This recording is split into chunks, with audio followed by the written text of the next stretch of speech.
This is FLOSS Weekly. I'm Doc Searls. This week, Shawn Powers and I talk with Tom Hacohen of Etebase and EteSync. He's been here before, and he's back with a lot of fresh news about what he's been up to. It's a great show. That's coming up next. Podcasts you love. From people you trust. This is TWiT. This is FLOSS Weekly episode 613, recorded Wednesday, January 20th, 2021. EteSync and Etebase. This episode of FLOSS Weekly is brought to you by Hover. Whether you're a developer, photographer, or small business, Hover has something for you to expand your projects and get the visibility you want. Go to hover.com/twit to get 10% off your first purchase of any domain extension for the entire first year. Good morning, evening, or whatever to everyone. Welcome to FLOSS Weekly. I'm Doc Searls, and I am joined this week by Shawn Powers. Good morning, Shawn. Hey. There he is. Or evening, or yeah, it's a little later in the day for you. So you're still in Michigan, I assume? I am. It's your particularly snowy and cold, thus my palm tree shirt today, trying to chum for warmer weather. But yeah, still in Michigan. If I turn my camera that way, you would see some palm trees, because it is now like at probably 70 degrees here, or 20 or so in Celsius, I guess. So are you familiar with Tom Hacohen, our guest today? Only because he was a guest before. I watched the episode, and I'm really fascinated by the product. And what I'm looking forward to is seeing how it progressed from where it was when he was on the episode before to where it is now. It's multiple products, and he has a monetary thing that really wasn't in place before. So I don't want to spoil it, but I'm looking forward to talking to him about how things are going now versus back then. Well, this is what happens with open source and with live code development. Things actually get perfected and fork and change and move on. So I'm looking very much forward to it as well. And I'm really glad that you've done more homework than I have. I talked with Tom a couple days ago, or yesterday. Seems like a couple days ago already. I might observe this is very much a non-political show, which is why we scheduled it right on top of one of the biggest hunks of history in the last 4 years, and being oblivious to it, at least here in the U.S. Anyhow, so we'll get to that. But first, I have to let you know that this episode of FLOSS Weekly is brought to you by Hover. The new year holds a lot of promise. Make plans and let Hover help you achieve them. If you're a blogger, creating a portfolio, building an online store, or you just want to make a more memorable redirect to your LinkedIn page, Hover has the best domain names and email addresses just for you. Email at your domain name is key to connecting with your customers and building trust for your brand. They have domain-based emails for all your needs, small or large. It's so easy to set up. You can add as many mailboxes to your domain as you need. When your domain renews, your mailboxes do too. The prices are unbeatable. Their most popular mailbox is a no-brainer solution for business owners. Get access from anywhere. Use the email app you're already comfortable with. If apps aren't your thing, their webmail can be accessed wherever you are. And I should say, by the way, I have been a Hover customer for a long time, and they replaced several competitors with much better customer service and prices. So that's an honest and heartfelt endorsement on my part. Hover is not here to upsell you on stuff you don't need. They just want to help. They have pro-level tools. They have powerful domain and email management tools that are intuitive and easy to use, whether you're a web pro or just getting started. They're private and secure with WHOIS privacy protection included with your domain purchase. Your private information will remain just that, private. It's a great way to reduce spam and protect yourself from unwanted solicitations. Hover Connect lets you pick the service you want to use to build and host your website. Connect helps you start using your domain name with just a couple of clicks. At Hover, you're a customer and not a source of data. Take back control of your data with reliable, tracker-free email. Hover is trusted by hundreds of thousands of customers who use their domain names and email to turn their ideas into a reality. Whether you're a developer, photographer, or small business, Hover has something for you to expand your projects and get the visibility you want. Go to hover.com/twit and get 10% off your first purchase of any domain extension for the entire first year. That's hover.com/twit for 10% off your domain extension for a full year. And we thank Hover for their support. So our guest this time, Tom Hacohen, who was last here to talk about EteSync, his product there. Are you there, Tom? I am, yeah. How are you doing? Great to be Excellent. Here. Excellent. I'm doing fine. That was just, by the way, for those who didn't see it, I'll just be real about it. That was the worst read I've ever done for a company I very much love. So sorry about that. For those of you who are hearing this for the first time, you're not going to hear any of that. So that's good. This is what we have editing for. So where are you, Tom? I kind of know, but the listeners should know I'm too. currently in Tel Aviv, Israel. I spent the last decade in the UK, though, in London. But now I'm in Tel Aviv. Well, it's great to have you. You're only 10 or 11 hours ahead of me here. So we are a worldwide outfit. So welcome. And I know that Shawn has actually, as you said earlier, done his homework on this, and which I meant to, and I forgive me for I haven't seen the last time you were on. It's only a year and a half ago, and you've made a lot of progress since then. So tell us a little bit just about Etebase. Okay, so I mean, just before that, EteSync, for those of you who don't know, is a set of end-to-end encrypted applications. So we currently handle your contacts, calendars, tasks, and notes, and help encrypt everything automatically in the background in a way that only you can access the data, and not us, not the service provider, not Google, not the ISP, not anyone. And since, there's been a lot actually since the last year and a half. First of all, we released Etebase that you mentioned. It's essentially the SDK that's powering our second generation protocol. And now other developers can use it to integrate it into their applications. Actually, it's already used in Evolution, in KDE's Akonadi. It's been worked, like a Thunderbird add-on is in the works. Yeah, and I think I must be forgetting something. Oh, task.org has support for EteSync. Yeah, thanks to Etebase. So a lot been done, yeah.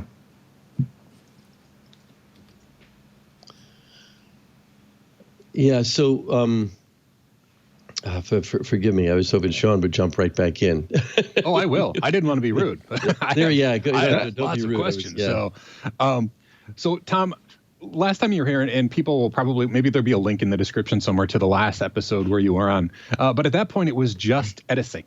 It was just a service that you were providing for free, I believe, at the time. And EteSync still exists, and it's built on top of Etebase. And please correct me if I say this incorrectly. But Etebase is this server that can be installed, and people can use it. I loved the comparison that you had on your website to Firebase.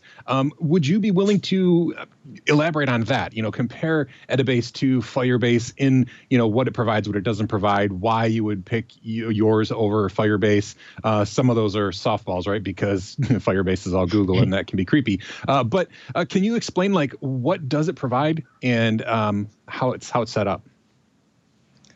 So at the moment is a very easy to use SDK just for building applications. It's not, Firebase is a massive beast that includes a lot of things like authentication, cloud functions, AI, emails, I think. So we don't do all of that just yet. But we started with the simple building blocks that needed to build applications.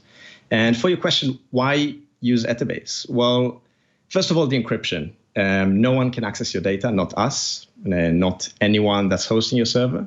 But also it's an issue of data mobility. When you build an app with Etebase, everyone can host their server on their own infrastructure under their own terms. Maybe they're going to use you as a provider, like some people use us, but maybe no. And that's a good thing. That's a feature.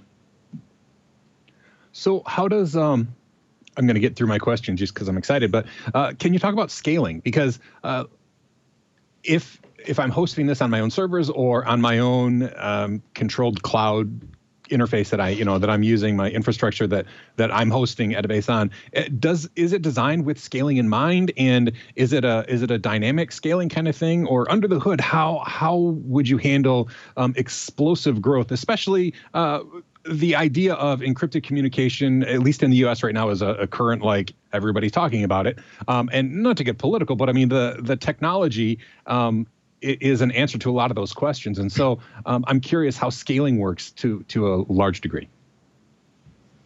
Yeah, I mean, so we did it, we built it with scaling in mind, but I don't want to sound presumptuous because we saw that, Signal had issues with the scaling. I mean, you can never know, what to expect. But the front end, we use Postgres in the background that, you can scale horizontally. The front end can be scaled horizontally as well. At the moment, we store everything on local SSDs, but we can change to essentially infinite storage using object storage later on. So everything was built with scaling in mind, but with immediate results in the beginning. And I think, I think scale, like explosive growth doesn't happen overnight. Like Signal's overnight explosive growth took them, I think, a decade, maybe more. So I think we'll have more time to scale and get the infrastructure more prepared for that once everything is ready. But it's already planned with that in mind. All right, cool. So that actually is information that I didn't know. So I apparently didn't do my homework as well as you thought, Doc. That it uses like Postgres in the background, which, yes, obviously that's a mature product that people are going to be familiar with scaling. So that is actually good to know. It's not just an open source but mysterious see-through box. I don't know how to describe an open source project that you're not really familiar with, but that is great that you're utilizing other open source tools too. So I appreciate that information. Yeah, I mean, we don't want to reinvent the wheel at all. It's very good to just let there's such good open source infrastructure out there, and I would rather use it all as much as I can. And it's just like the small points where we can add value and where we have to have custom stuff in order to support the different nature of having completely encrypted services. That's where we add the value. Perfect. Okay, there is a question from IRC. So about self-hosting. Self-hosting can mean a lot of things anymore, right? Because of the cloud. Self-hosting could mean the cloud host that I own a slice of or that I purchase a slice of, or it could mean the server that's underneath my desk that's making all that background noise that's annoying everybody when I talk. So is self-hosting, I'm sure it's possible, but is that a common use, or do most people tend to just implement this in cloud services, or it's possible that you don't know? And the other question before I answer that is, does Nextcloud integrate EteSync or Etebase right now? Okay, so let's start with the first question. Definitely first-class citizen. If you go on our IRC channel, I think at least 80% of them self-host. We have like a community Docker image that makes it extremely easy, but you can also just download the source code and run it. It's a simple Python application. You don't even have to use Postgres. You can use SQLite. We really made it, we made sure that it was very easy to just get started. And as for your Nextcloud question, no, there's no integration with Nextcloud at the moment. The problem is that Nextcloud supports CalDAV and CARDAV and all of those protocols that are not encrypted by design. And if it was possible to add support to Nextcloud, we would have done that. But the problem is that the client needs to be aware of the encryption, so it can't be done on the server side. I'd like to ask about encrypted apps in general. I mean, I'm very familiar with encrypted channels, and using those. And I tend to think of encryption primarily in a communication context, but not in an app context. And so I'm wondering about the whole category. Are you in the lead there? Is this a category at this point? Where is that going? I'm more of a rookie on that one. I actually not thought about encrypted applications before, and what their significance are. Yes, I think we all will have to wait and see how the industry goes. But the way to think about it is consider encrypted application as if they were local, just happen to be hosted on a server. So all of the data, all of the logic is done locally. You have full ownership of the data as if it was your drive. And that's the idea. There are not a lot of applications like this at the moment, but there are a few proprietary end-to-end encrypted Dropbox alternatives, for example. So I'm wondering about running an encrypted app on a hosted server. Like is an AWS or something going to want to run something that they don't know what it is? I mean, if it's fully encrypted, I love the idea, but I'm wondering if hosting services might be allergic to it. Again, that we'll have to wait and see. We haven't gotten any negative feedback, and now, I think, was it Lavabit? I think they had to shut down at some point. They had like encrypted email application. Right. But I think once you self-host, especially, but once you self-host, I think there's unlikely to be any resistance, because it's up to you as the user. I don't think they're gonna just go and ban applications. I don't know. It sounds very Orwellian, but who knows? Well, it's an interesting question. I mean, we're this is very much not a political show, but somebody famous got very deplatformed recently, including by AWS. And, in my own case, I mean, I had Searls.com, which is my domain, was a server that ran in my house, actually under my desk, and I had my own mail server until actually not that long ago. And now, of course, it's in somebody's cloud, right? Because it's cheaper and it's less complicated that way. But I had the sense that it was mine before, and I don't know whether, I mean, if an ISP wants to kick me off because they don't know what I'm doing, I mean, it's interesting to me whether or not one can have a soapbox of one's own fully, or if the substrate of the internet itself is so owned by somebody that you really can't self-host. So I'm really not sure. I'm asking about a bigger issue that you might be addressing, but it seems to me that you're a pioneer in this space. It's not a space I had thought about before just a few days ago, right? And now it's kind of a big thing. I'm on a lot of lists right now where people are actually wondering, is the internet really a free and open place? If there's this level of dependency that's either an ISP or a hosting service underneath me. And so it seems to me like you could do some pioneering there. I mean, this is something I think about a lot, because I use privacy add-ons to my browser, to Firefox, and I use Firefox, and I use a lot of things that get me flagged by Cloudflare.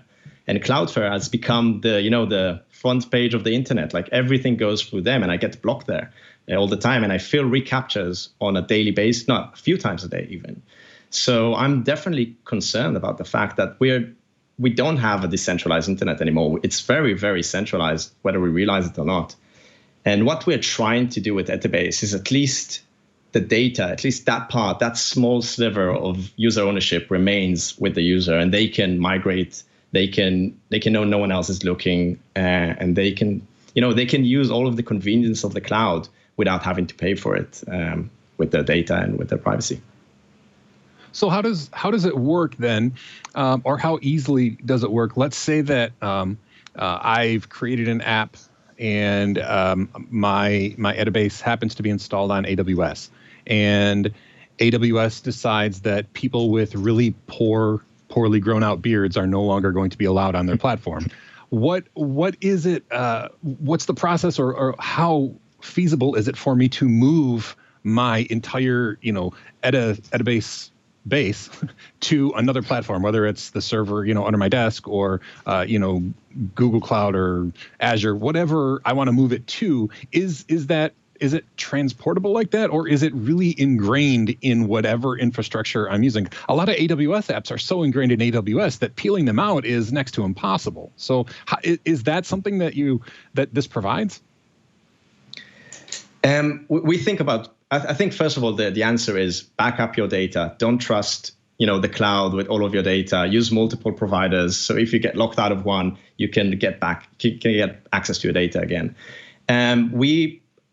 With the hosted service, we don't use Amazon at all. We use like a European hosted service. But anyway, we would not use any of those cloud database and all of those, because we don't want that lock-in. And I think when you self-host, you can make that choice as well. And I recommend don't lock yourself in to any platform, even if it's slightly cheaper or slightly more convenient, or they promised you that it's managed or whatever. I would still, retain ownership. That's what I would say. And does Etebase lend itself to that type of a model where you can, uproot your infrastructure, put it somewhere else, and it should function the same? I mean, it sounds like it. If it's using, something like Postgres and that sort of a thing, that is something that, as long as it depends on what you mean by hosting in the cloud, right? I mean, it could be using their things to install your own servers, or it could mean using like their database services, which are much tougher to peel out of. So it sounds like, and correct me if I'm wrong, but it sounds like Etebase is designed so that it could be moved from one platform to another without a whole lot of refactoring how you work your app, so to speak. Yeah, definitely. I think, for example, the official Etebase servers, if we ever got deleted or deplatformed, it would take us minutes to spin it all up on a new server, and then like however long it takes depends on the amount of data, to restore all of the data to that server. So it's not something that we thought about, but it's kind of a byproduct of the design of the system, which is very simple by design, very lightweight, and relies on not commodity, but high quality open source projects like Nginx and Postgres and etc. Very cool. So would you mind, I'm shifting a little bit here, but would you mind talking about EteSync versus Etebase? I mean, I assume that EteSync uses Etebase underneath, but what does EteSync mean for the end users? Like for the people that are watching right now, what could they do right off the bat with EteSync, which seems to be geared more towards end users, whereas Etebase is for developers who want to reach end users? Yeah, so Etebase was actually the protocol that was powering EteSync for all this time. And then, following years of feedback, we decided to make an upgrade, fix a few things that were inherently, less than optimal, let's say, in the protocol. So we made Etebase, which is EteSync version 2, and separated it in order to enable other application developers to use it. But EteSync is actually just another end-to-end encrypted, set of applications. You just install it, for example, on Android. You just install it. It just looks and behaves exactly like a Google account. You can use it with the apps you know and love. In GNOME and KDE, you just add EteSync account, and that's it. It just integrates with the rest of the desktop environment. There's a Thunderbird plugin in the works, as I said, which actually I almost forgot. Thanks to Etebase, we also managed to build and release EteSync nodes. It took us almost no time, because Etebase makes it so easy to build encrypted applications. So end users get a lot. They get all of what Etebase promises, but just for themselves with easy to use apps. I'm wondering about going back to Etebase. What are some typical encrypted apps that get developed there? I mean, do you have a window into that, or you just kind of you're sitting there and you don't know what anybody's developing because maybe you can't see into it? I'm just wondering what the market there is and what trends you can see coming out of that.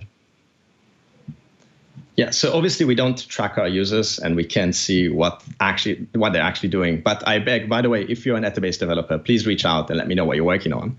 But we just ask our users. We ask them all the time in the chat. And one common theme is private note-taking and journaling. A lot of people care about their most private thoughts, but still want to write them down. Health is another aspect, a lot of people, thinking about that space. And other regulated industries, I don't know, aerospace or whatever, when you have to keep a lot of trade secrets. So we have a startup that's thinking about using that for, syncing their files in a way that doesn't have to trust the server. So they can ensure a higher level of compliance and security. You probably can't answer this, but I mean, I would imagine some governments would be interested in this. I mean, it would make sense because they're generally wanting to be completely secretive anyway. I don't know if you'd have anything to say about that or not, but it strikes me that would be one possible market for you. Yeah, I mean, I actually have no idea. I wonder, maybe they already do all of this. Maybe maybe they have their own like internal Etebase and have been using that. I really have no idea, but it really sounds like something they would like. You know, there's go ahead. Yeah, go ahead, Shawn. So you're providing apps, the EteSync app, so that you can use that in a phone. I'm curious.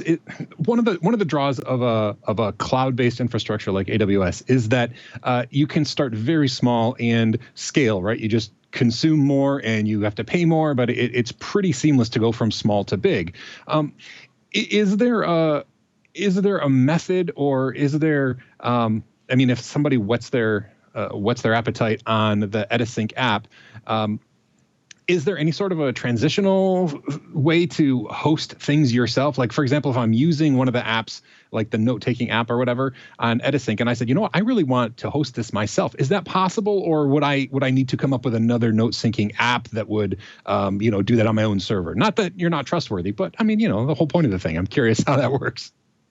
Yeah, I mean, it's very, I mean, as long as you know how to set up like a server application, it's very easy. And we have instructions on the wiki to help you, guide you through all of the setting up Nginx and all of that. But it really shouldn't be that hard. And you can start with the smallest. That's actually how EteSync started. We start with the smallest VM we could get. And then like when we started seeing a bit of usage, we're like, okay, I think we should like upgrade it. And upgrading is seamless. You just, reboot and you get more RAM and more CPU. So that's the magic of the cloud. So it's really just start small, play with it, and that's it. Okay. And can the apps that are working with EteSync be used on an Etebase environment if I spin up my own, so to speak? Yeah, definitely. Okay. You just when you log in, click Advanced, and then put in your URL, and that's it. Oh, perfect. Okay, that's the answer to my question. I didn't know if the apps were specifically to use, your Etebase backend, and it's not possible to switch. But that's awesome. So if there's an app that I particularly like in the EteSync world, it's possible to self-host it, that sort of a thing. That's awesome. Yeah, but it's only for EteSync apps, right? If another developer builds another app that's using Etebase, they may or may not allow you to point to your self-hosted version. That's up to them. So. But for EteSync apps, yeah. Yeah. So we have a question from the back channel here, which says EteSync sounds more like a service in quotes on your device. To me, am I wrong? Also adding the way the site reads makes me think it's a way to de-Google your Android. So do you have any response to that? So actually, the wording on the copy on the site is very recent. Like we changed it last week. Maybe we have to change it back because maybe it sends the wrong message. I think Google has done a lot of great things when it comes to usability and ease of use, and they're adding a lot of value. And the comparison there comes to show that you can have all of these values and all of this great value of syncing your data and collaborating on your data and having like shared calendars without having to use Google. And not by choosing a different Google, but by choosing someone that doesn't have access to your data at all, and you can self-host. So I wouldn't call it a service, but you definitely need a service component, which can be self-hosted or etesync.com one. Yeah. So I have a question that may seem a little bit off topic, but it's on the human side of this. I'm just curious about it. So what got you into this? I mean, pre-EteSync or generally developers, especially in the open source world, are scratching their own itch. That's the old saying. So was there some itch you were scratching that got you going on EteSync and Etebase underneath it, where this started out for you and then kind of fanned out to other people? Kind of just looking for the backstory here. It's actually a long story, but I'll try to make it short. I was always interested in privacy and security. Like as a kid, I always tinkered with computers, and everything was like wide open there. So it was obvious to me that if my data is on a server, it's for everyone to see. And then, years got by, and then all of a sudden I started working on OpenMoko. I don't know if anyone remembers, open source, open hardware, mobile phones before iPhone, before Android. And I started working on the personal information management there. And I saw that people are syncing their contacts and calendars and all of those that I found that I thought were personal, was syncing them to, Nextcloud or whatever other hosted service that they were using. And I resisted and I didn't sync. And then Android came out and I used an Android phone. And again, I resisted. I didn't sync. And then I dropped my phone and I lost my phone. And then I lost my data over and over. And I installed like a different ROM and again, lost my data. And I was just always frustrated that I'm not living in this wonderful world of syncing your data that everyone else was living in. But I also wasn't willing to live in this world where all of my data is on someone else's computer, like the cloud, where it's being abused. So I kind of always wanted to do it, like for the last decade at least. And then 4 years ago, I had enough and I just like quit my job and started working on it. So I'm curious, I kind of want to start using EteSync, which, I mean, it's because you're selling it as an awesome, there's lots of good reasons to use that. I'm curious how that will interact with a world of people who use Google and or Microsoft, what is their thing, Outlook, or all of those things. When it comes to things like shared calendars or invites or that sort of a thing, I know that, the companies that I've worked for, they tend to be ingrained in one particular world. Usually it's Google because that was super affordable and cheap. But if I wanted to have my own calendar app and still interact with people, is this a standard that I can use and share stuff, or how does that work? So at the moment, you can just use them in tandem. Just install EteSync, use it for your private stuff, and then if you are forced by work to use Outlook or something, and Exchange web services or whatever, just use that in parallel, and you can mix and match also on the desktop. If you're also able to move your company to use EteSync, yeah, you can use that, and you can share calendars, and everything will feel the same. At least on Android and the desktop, web will be a bit different because, admittedly, we're not the same quality as Google Calendar at the moment. So if you're like a massive power user of Google Calendar, you may be disappointed. But it's very usable, and people use it on a daily basis. Okay, so I come from a background where I used things that were horribly unpopular. I'm a Linux user from way back. So let's say that I'm all in, though. I want to do everything in EteSync, and somebody sends me.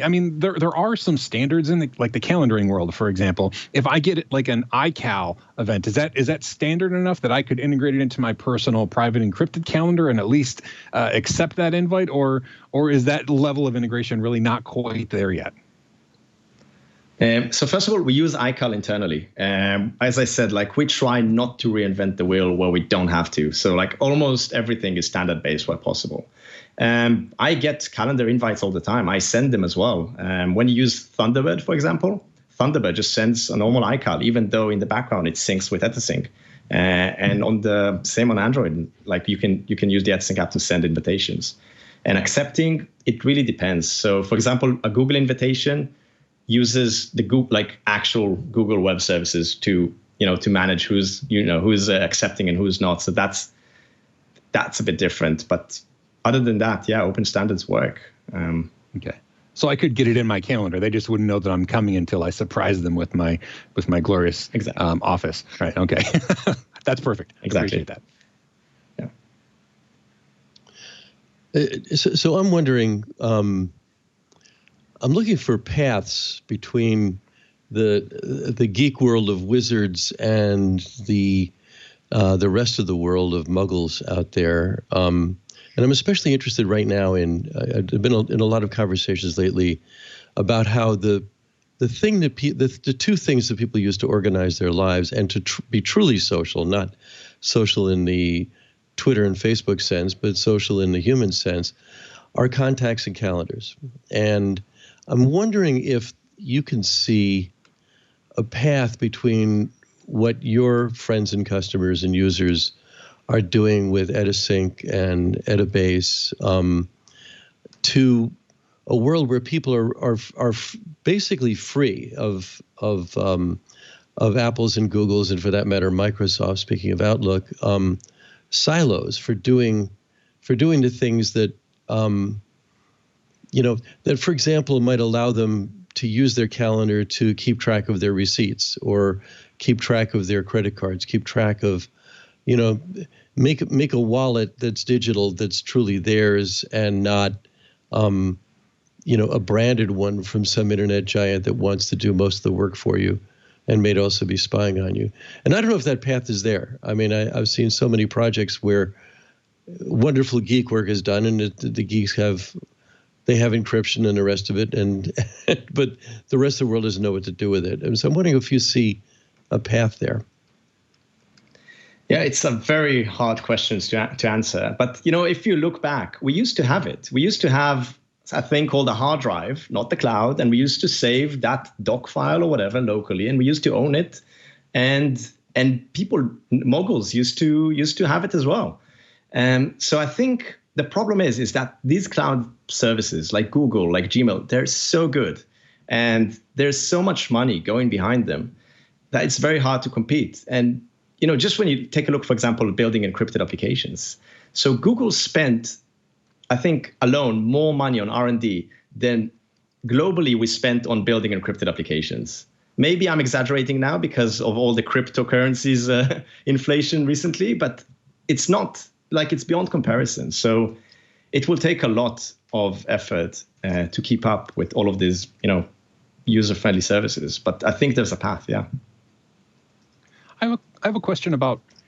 I have a question and then a follow-up question. So the first question is, the encryption that EteSync relies on, or Etebase relies on, both rely on, that must happen on the client's end, because the Etebase doesn't store unencrypted data. That's kind of the whole point of it. So are there options for the client to determine how they do encryption, what they do encryption, how those keys are stored and backed up and saved and authenticated and all that sort of stuff? Is that dependent on the app itself, or is there a standard way of doing that that's built into Etebase? And then I have a follow-up after you answer that. Yeah. So it's something like making this configurable is something that we plan on doing at some point. But at the moment, we just chose best practices. We use the very popular libsodium. We use fairly standard parameters there, and we just do what's standard. And this is, so first of all, people don't get it wrong. Like, it's very, like, you have a lot of different, protocols where you can change a lot of, levers, and then you get something broken. So we wanted to make it easy. But yeah, maybe other users will require it in the future, so we'll enable that. So okay, thank you. And that leads to my other question, which isn't my question at all. It's actually Jonathan Bennett's from the IRC. Can two Etebase installs communicate with each other? And since everything is encrypted there, I'm not sure how that works. Would it require keys that a client has? And how does that work? Or does that just not work? At the moment, it doesn't. It's just the value there is not that high at the moment to enable. So, okay, let's take a step back. Actually, the founder of Signal, the main developer there, always is very much against that sort of decentralization, because it makes development so much harder. Now you have, instead of one server that supports or doesn't support whatever, you now have two servers that need to communicate and agree on things. So it makes things a lot more difficult when you're still building your product. So I think it's not a focus in the beginning, but there's no barrier there. Just because the server is not trusted anyway. So give me one server, give me two, give me three. It doesn't matter, because the client does all the verifications. Oh, that's an interesting point. So theoretically, even though they don't necessarily do that now, they could talk to each other, because the data is the data, and it's the client who would have access to to unencrypt that data. So, okay, that answers the question, but also makes me think some more about how that might go. So, yeah, I appreciate that. Yeah, so I'm actually reading down to the channel here. So this may just have been answered. So I'm trying to listen and read our back channel. So given the calendar example, goes the question, could my Etebase install send a notice to your Etebase install that I accepted the invite? That's actually, I need to think about it a bit better. It's hard to answer immediately. But at the moment, we just use email for that. So actually, when you used to accept calendar events, you used to reply with an email. So if your client does that, that's the way it's going to go. But there's definitely something to look at, like having this server, communicate like this, because we don't even do it on a local server. Even if you have two users on the local server, we don't let each other know that one accepted the other's event. But that's something interesting.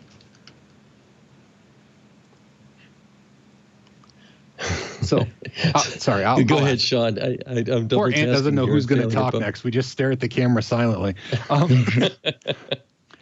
So that is fascinating. But again, that I understand why that hasn't been on your radar necessarily, because that kind of delves into that's unencrypted data, right? How would the server know that it should respond? It's almost like you would have to have a trusted account on two different servers, and I'm not sure how they would talk to each other without the client orchestrating it in the background.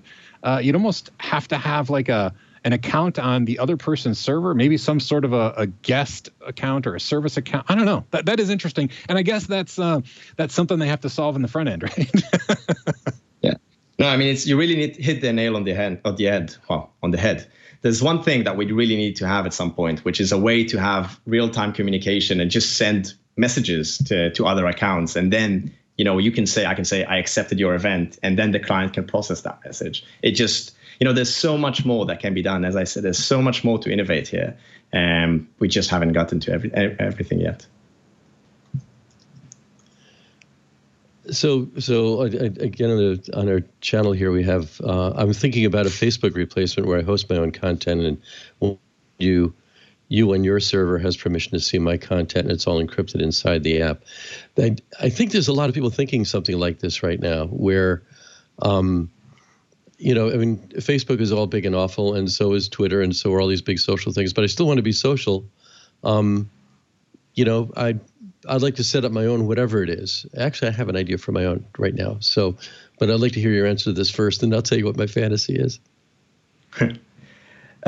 So you can potentially build a lot of things with Etebase. I haven't thought about building a social network, but for this question, I would say use Mastodon, use the Fediverse. There's so many underloved solutions out there at the moment that can be even more. I mean, they're fairly successful, but can be even more successful. Just the hard part about replacing Facebook is not coding, is not encryption. It's moving all of your social network, as in friends and family, to the new platform. So focus on that. Focus on talking about the issues you care about and getting people to move. That's what I would start, not development. So, and by the way, my fantasy is that I got sucked into a bunch of Facebook groups that are brilliant. They're really, there's such a low threshold there with Facebook for creating a group for whatever the purpose happens to be.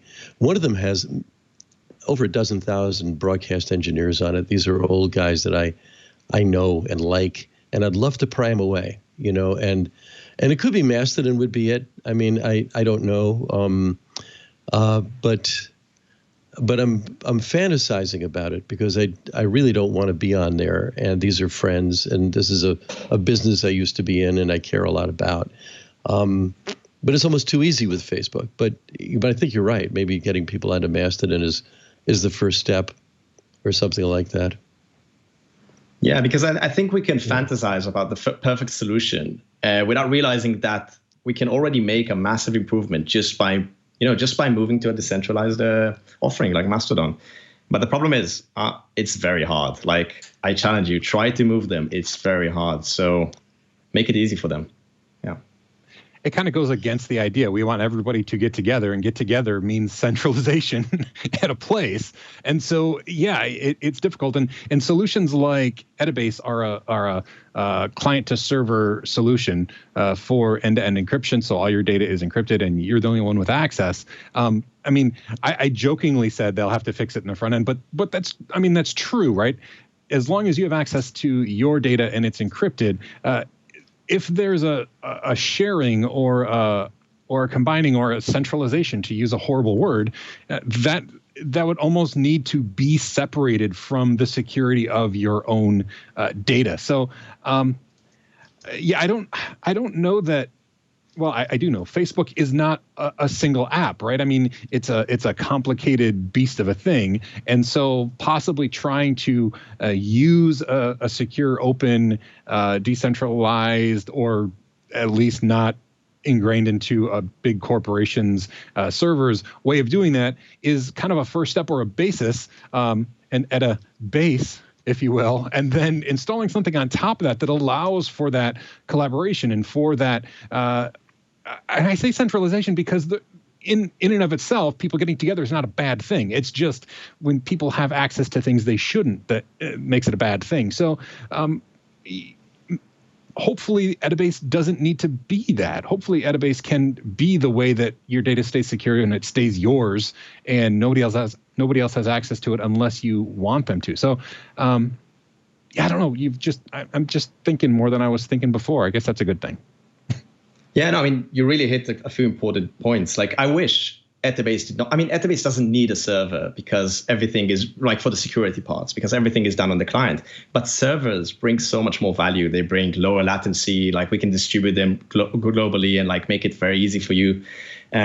And, you know, you never lose your data with a server because, you know, we have a service that's backed up like multiple times to multiple locations. You can trust us. I mean, you shouldn't trust anyone, but you can trust us to at least do that potently, which is something that you can't always do yourself. I mean, for example, I use SyncThing, which is like a BitTorrent sync that's open source.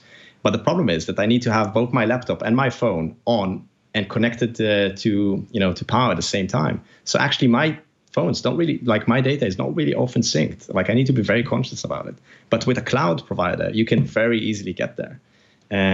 So that's why, like, let's not, throw the baby out with the bathwater. Like, the cloud is good for some things. We just need to make sure that the cloud does not turn against us. And that's where encryption comes into play. How does your example there just made me think? How does high availability work? I mean, I can host Etebase on a server, under my desk here. But if my cat gnaws through the power cable, then my EteSync or my Etebase is offline. Since the servers don't necessarily talk to each other, they could sync their encrypted data together, though. I mean, is there some sort of a way to have high availability with multiple servers in multiple locations? Yeah, I mean, as a hosted service, like for us, definitely, we can have redundancy. For your example, it's harder. Like, you would have to have another like, computer in your friend's house or something, or you can have one in the cloud. Yeah, but I mean, is it? I guess, is it easy to do that, assuming that I don't mind spinning up multiple computers in multiple locations? How would my apps know that? I mean, yeah, so it's hard. Like, that's high availability. Like, you need to have, the DNS fallback, and you need to have all of those things in place. Like, it's actually doing DevOps and and system management. But I can tell you one thing. Like, Etebase started with mobile in mind. So we actually assume the clients, like the libraries and the clients, assume that you're going to lose connection very often, and it doesn't matter. It just syncs your local data with the server, and that's it. So it can, it's tolerant to losing network access. Oh, very cool. Yeah. That is interesting about mobile, and building that kind of robustness into it. We've been joking about how, in the old phone system, I know a lot of people who worked in a telco business where they're always wanting, 5 or 6 nines or some number of nines of reliability. And with mobile phones, we tend to have like 1 to 3 of reliability or something like that. And but that's an interesting thing. Do you test it out that way? Have you done much testing in the mobile space, or does this just happen naturally? It really just happened naturally. We didn't have it in the beginning, and then we kept on getting bug reports about like this, the app complaining about disconnects and stuff like that. I'm like, oh God, yeah. I guess, you lose connection all the time. You go to a hotel, or when we used to go to hotels, and you have like those captive portals, and then you lose. Like, there were so many instances where with mobile phones that you actually in a very, I don't know if hostile, but unreliable network. So it kind of like grew with the product.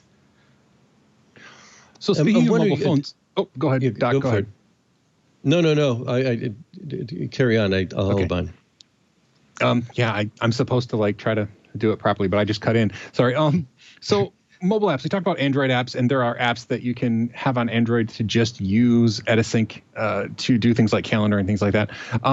Is there any hope for iOS folks, or I mean, I assume that a web-based app could be utilized, but is iOS an option for people to start using EteSync, or is it Android only at this point for the mobile apps? So we're available on all major platforms, including iOS. The problem with iOS is, I mean, I don't want to get banned from the App Store, but Apple is very hostile towards developers. And it's, all of the APIs are very incomplete, let's say, compared to Android, and sometimes buggy, and we're not allowed to do a lot of things. So the experience is not as good as an Android. Like, it doesn't, for example, you can't have accounts on iOS, and you can on Android, at least not from apps. So there are like some limitations. We're working around them, but the experience is not as seamless. That's interesting. I'm wondering.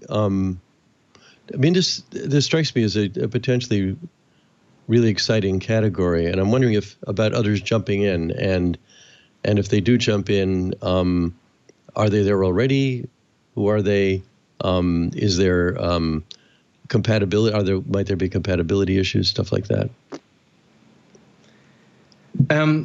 So we're trying to be the protocol for end-to-end encryption, just like make it easy for everyone to build encrypted applications the same way that Firebase made it easy for everyone to build mobile applications. But we didn't just spawn out of nowhere. Like, there are a lot of applications and a lot of services that offer encryption, which are incompatible. They do things a bit differently. All of them are proprietary. Some of them have only proprietary client sides, and then they say they're open source, but actually only open source client side applications, and then they claim to be open source. But I think that's only half of the problem. Like, access to the data is half of it, and the second half is ownership and being able to. You don't need to self-host, but you just knowing that you can self-host is enough. And at least for me, that's how I think about services. Just knowing I can migrate. You struck a nerve with me there. Apps that are claim to be open source, and like they're all of a sudden they're like, oh no, we have 12 different programs that make our app work, and this one is open source, the others are not. Anyway, so if a person wants to get started using Etebase, is there a way for them to hit the ground running? Is there example code? Are there applications that are open source they can look at? Are there recommended best practices when designing an app? How would a person actually start running by developing an Etebase-based app? So first of all, you can go on docs.etebase.com. There's a lot of documentation there. We're still improving things. Like, we want to have more simple examples. I'm actually giving a talk at FOSDEM this year as well, so come and watch it, and we'll cover some of the basics. All of the EteSync applications are open source. So you have Android, JavaScript, Python examples. With the GNOME and KDE integrations, they use the C library. There's also a Rust library. There's a Go library in the works. So like, it's really hard because we have so many, as you can see on the website, we have so many different languages supported. So it's hard to give you a good starting place without knowing what you're doing. Which is why you should come to our chat at www.etesync.com/community-chat. And we're always there, at least during the European daytime, and we can help you get started. So you just mentioned that you're going to be at FOSDEM. That's coming up in February. I assume this is going to be a virtual thing, right? And but if it is, I mean, how is that going to go? I'm curious. And what are you? Can you give us a little bit more about what you're going to be talking about so you can attract some people there? So it's unfortunately virtual. It's actually, FOSDEM is like my yearly vacation. I enjoy it so much, and like seeing everyone every year. But unfortunately, this year, it's not going to happen. The talks are going to be pre-recorded and uploaded to the website. I guess it's going to be very similar to how it is attending FOSDEM when you're not in Brussels. So you can just live stream, watch it live, all of the talks, and then you have a Matrix channel to ask questions and interact with the speaker after the slot. And the talk is literally it's a lightning talk, an introduction to Etebase, just to how to get started, what value you should expect out of it, key features and stuff like that. So we're coming down toward the end of the show here, and I'm thinking, you were on here a year and a half ago. Last time it was EteSync, and this time it's EteSync and Etebase, mostly Etebase. If you're back on in another year and a half, what will you be here to talk about? What are you seeing also for the world in the next year and a half? Because this last year and a half has been a little different for most of us. Yeah.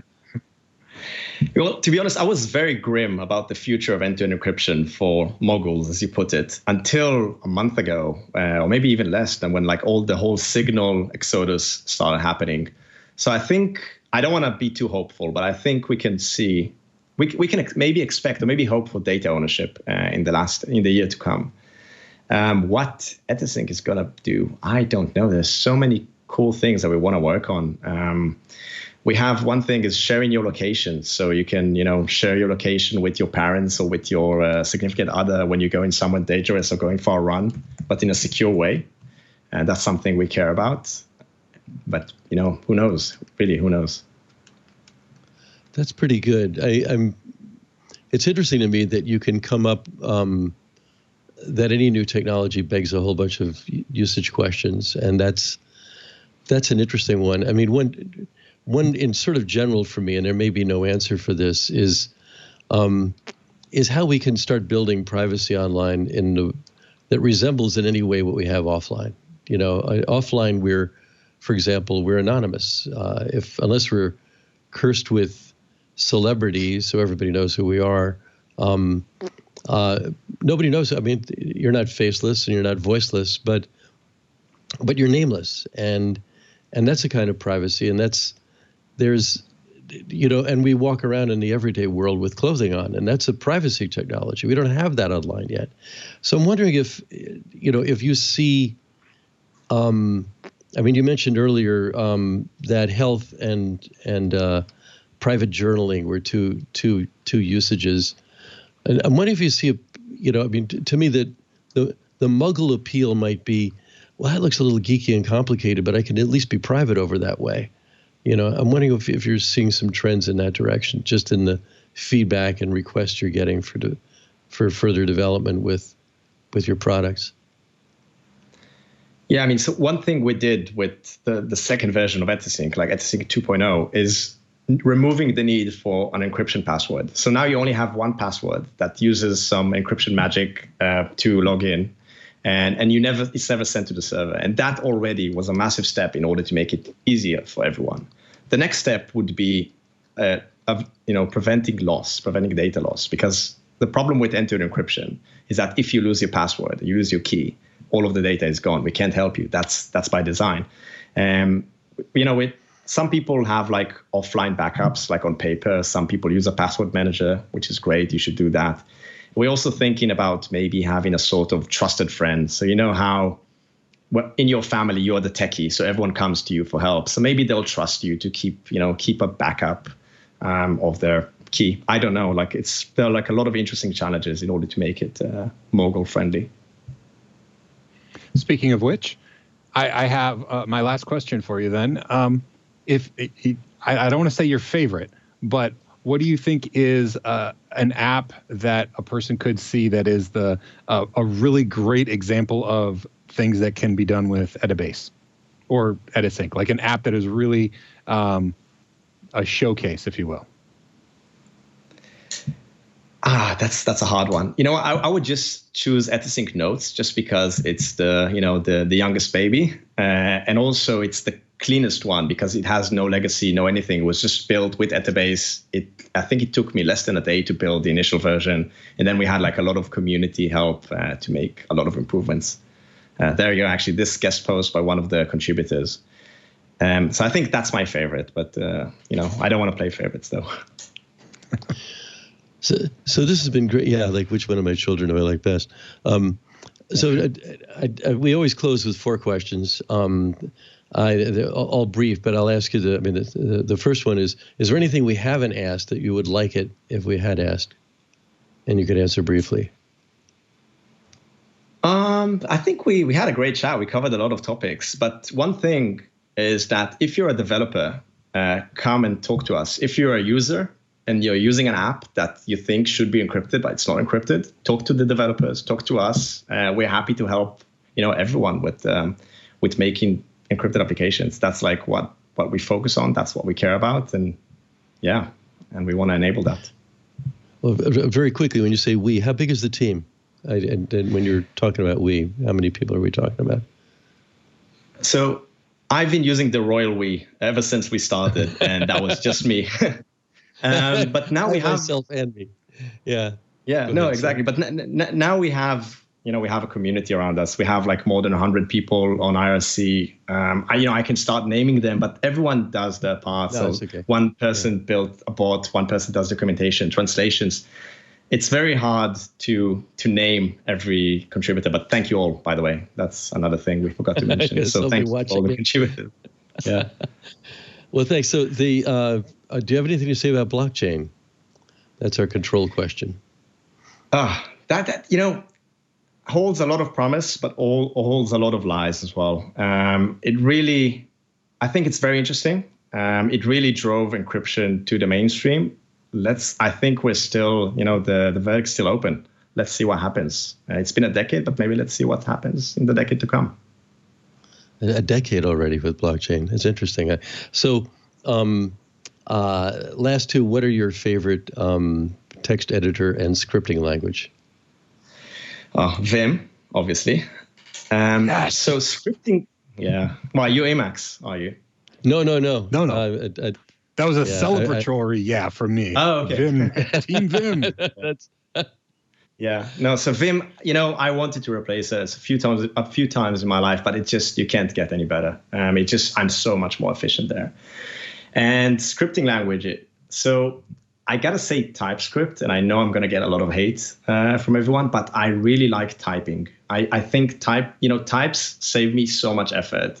I use Python a lot, and I hated it until I started using the typing, and now it's good again. But I would have to say TypeScript. Yeah. What about you guys? Yeah. Well, those are good. This is about you. I'm just remembering back when I started at Linux Journal, I was told VI was the only acceptable. I use probably Bash. I'm a sysadmin at heart, so most of my scripting is with Bash. But quick true story: if I have to use Microsoft Word and you look at some of my old documents, a couple of them have :WQ at the bottom, just muscle memory. When I was done, I did escape :WQ and hit save or whatever. Yeah. So anyway, Vim. Excellent. Vim. So Tom, this has been just great having you on. This has been a great show. And I hope we do see you in another year and a half. You're moving fast enough so that who knows, maybe even sooner. Appreciate having you here. Yeah, thank you very much. It was great. It's January, and it's time for the TWiT Audience Survey. The annual survey helps us understand our audience so we can make your listening experience even better, completely anonymous, and it only takes a few minutes. So go to twit.tv/survey21 to take it. And thanks in advance. Great. So Shawn, how was that for you?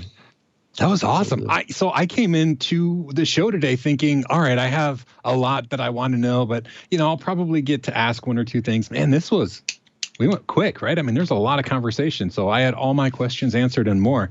I'm pretty excited about it. I'm an iOS user. I have an iPhone, but I also have an Android phone because I'm also a nerd. So I'm probably going to get out both phones, install some EteSync apps, and see the difference, see how they work. I'm pretty stoked about it. It's pretty awesome technology.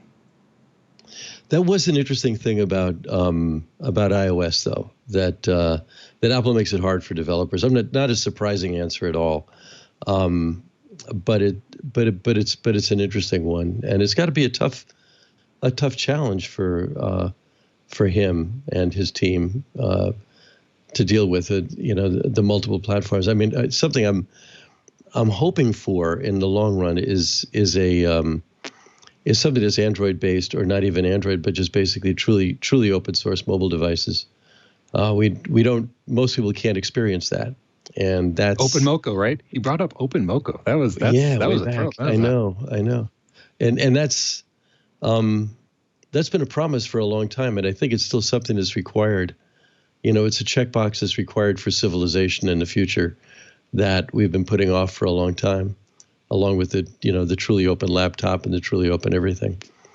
So, so I have some hope for that. So what would you like to plug this week? You know what? Not a whole lot. My YouTube channel there, I haven't done my YouTube channel in so long. I have a new job. I'm working in IPFS and Hacohen, and I'm back doing system administration. So I haven't had a whole lot of time to be social online.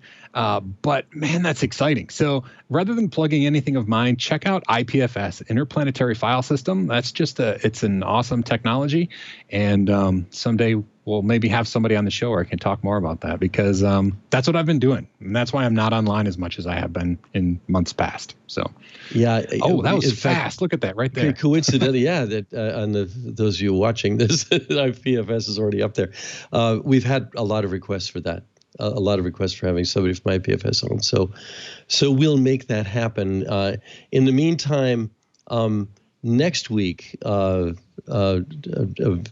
very special guest, Dries Bijtaert of Drupal fame, created Drupal and his company Acquia, and Catherine Druckmann, who has a colleague of both Shawn's and mine, and who hosts the other podcast of mine, is going to come in as a co-host for that one, and she works on Drupal and knows all about it. She knows Dries, so that's going to be next week's show. So be back for that one. In the meantime, I thank you all. This has been a really great show. I'm Doc Searls. We'll see you next week. Hey folks, I'm Ant Pruitt, host of Hands of Photography here on TWiT TV.